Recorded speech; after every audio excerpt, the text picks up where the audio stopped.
इशिता, आज आपल्याला शब्दांचा लपंडाव हा खेळ खेळायचा आहे.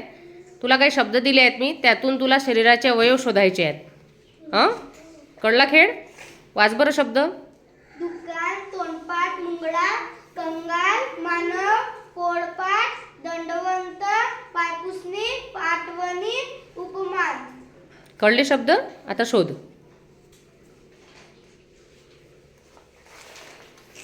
तो शब्द वाचायचा आहे, कोणता आहे तो? हां, गुड गुड. के हां, के फास्ट घे पटापट. मान